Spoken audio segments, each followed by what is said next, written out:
Hello and welcome to week 6 in the psychology of personality. And we're taking on chapter 8, where we are introduced to two of the most famous humanist psychologists that have ever existed. This is Carl Rogers and Abraham Maslow. This is actually material that is commonly referred to in the popular literature. Maslow's hierarchy of needs being one of the most well-known constructs of psychology in the world. So we're introduced Carl Rogers first. Carl Rogers was a psychotherapist who, well, first off, before we get that, because this will set the context for all this, a lot of what was going on in terms of behaviorism and Freud in the world of psychology seemed for some to be reducing the humanity of individuals. You either had external forces that were shaping your behavior in behaviorism, or you had unconscious motives and needs motivating your behavior in Freud. And, where does free will sit in? Where does the human experience fit in? And along came people like Rogers and Maslow who said there's more to it than that. Now, in between, when we look at cognitive psychology, there's actually an in-between in the history. There's the Gestalt psychologists came along who, German researchers, to get the word Gestalt, essentially meaning that the total is greater than the sum of its parts. That's sort of a colloquial statement, sort of their mission statement. For Gestalt psychology, we can say, yeah, we can break things down into behaviors and break things down into motives and unconscious things, but the human experience is much richer than that. Along comes Carl Rogers, therapist, wants to put that into practice. And his therapy practice, which then led to a very important and very well-established theory of personality development, was person-centered, centered on the individual, introduced the notion of unconditional positive regard as a clinical practice. So basically, every individual that they encounter, doesn't matter what they've done in life, deserves within the clinical practice to be considered with positive regard for their humanity alone, even if they are, think of the most horrendous crime. And those individuals, according to Rogers, deserve to be treated as human beings. That was revolutionary.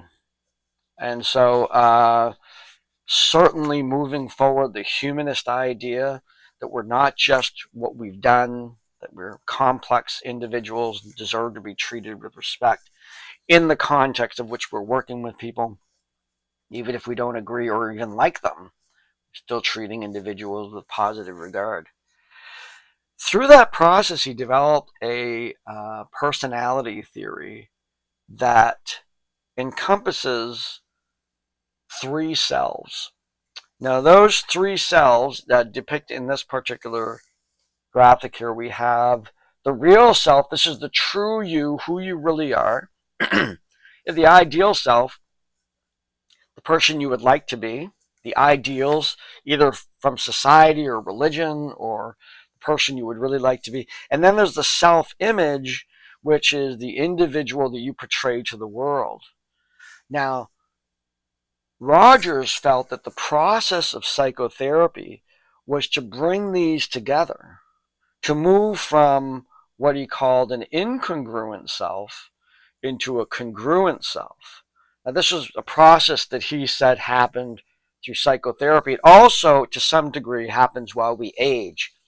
So any of you who work with the elderly or you're becoming the elderly, you start to get a deep sense that your real self is who you are.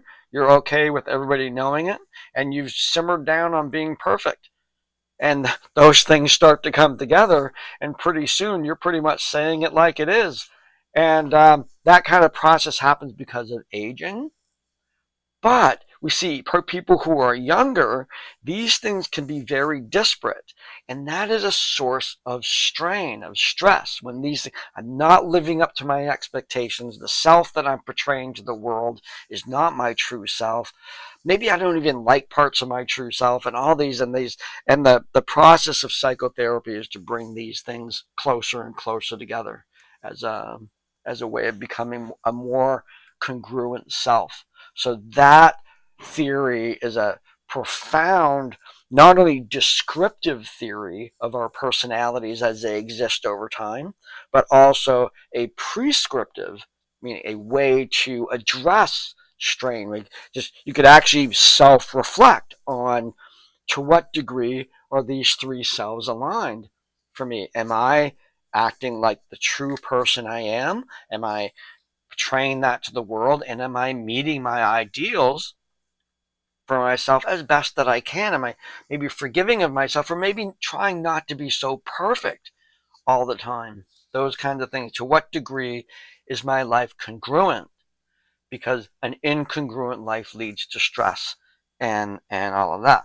So the other theory that we talk about in this chapter, of course, like I said, the most popular theory, most well-known theory is Maslow's hierarchy of needs.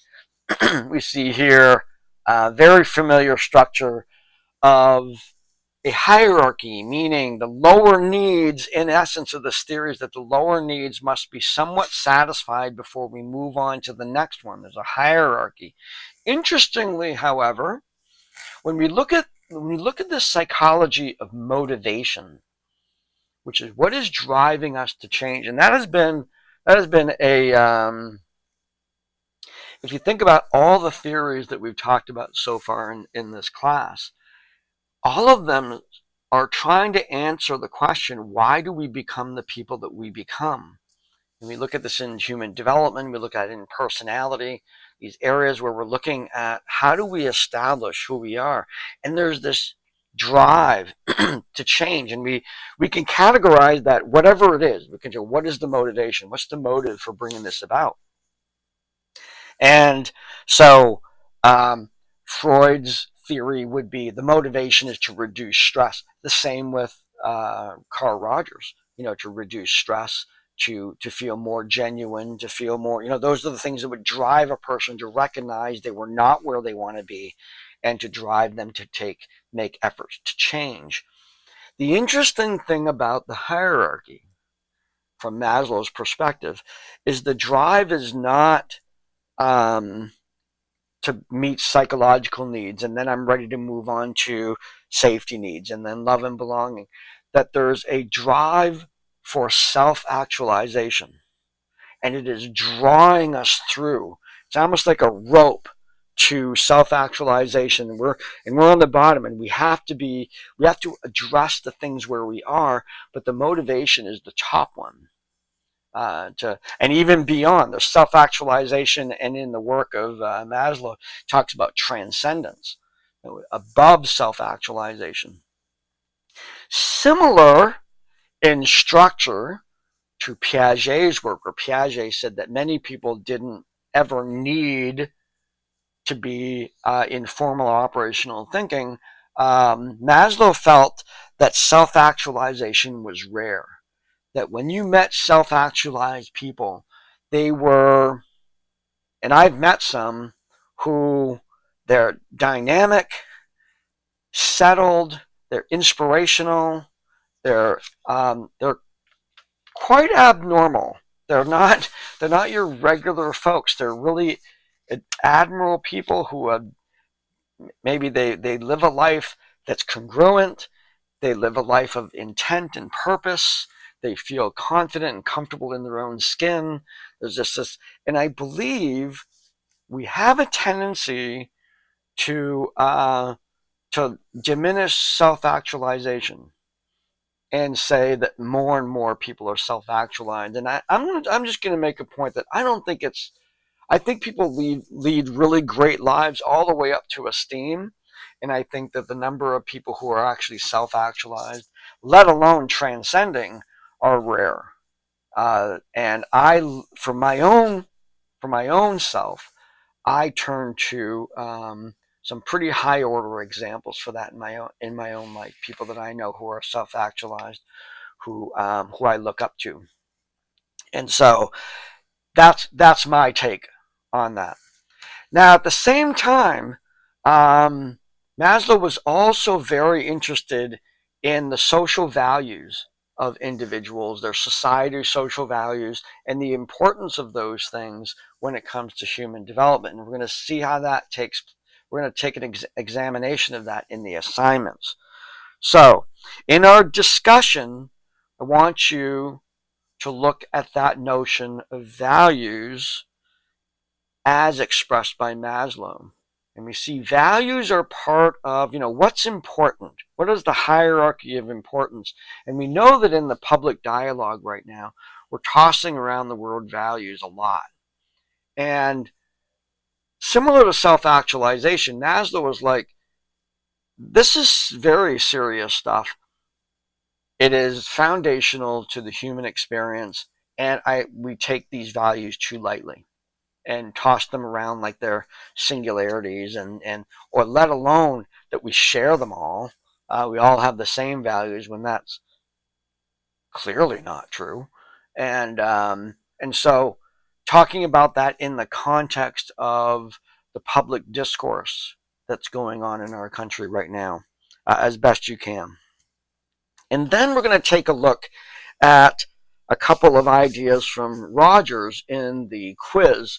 The first is to look at the limits that we have on perspective taking based on Rogers' concept of the unique experiential field limit.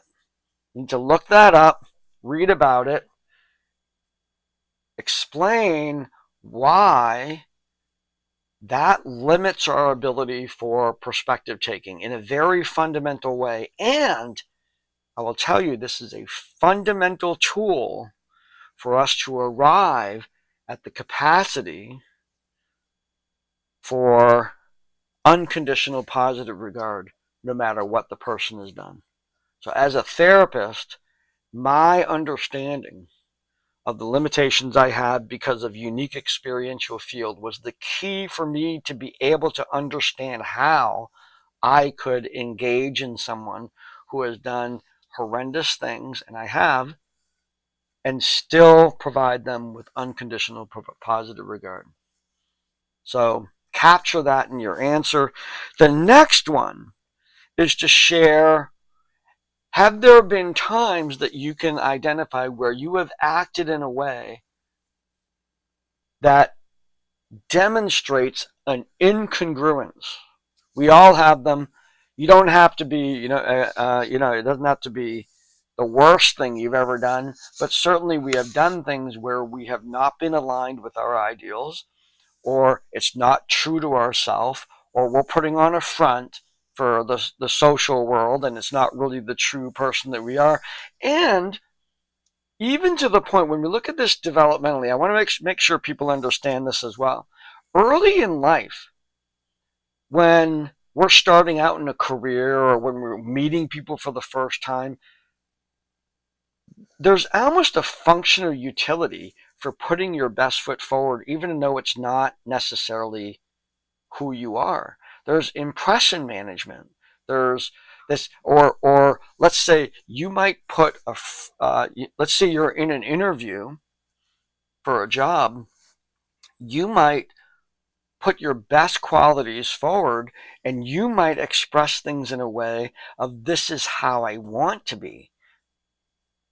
There's a whole theory of therapy based around making statements about who you want to be until you start acting like that way, or acting as if you're that person until you become that person.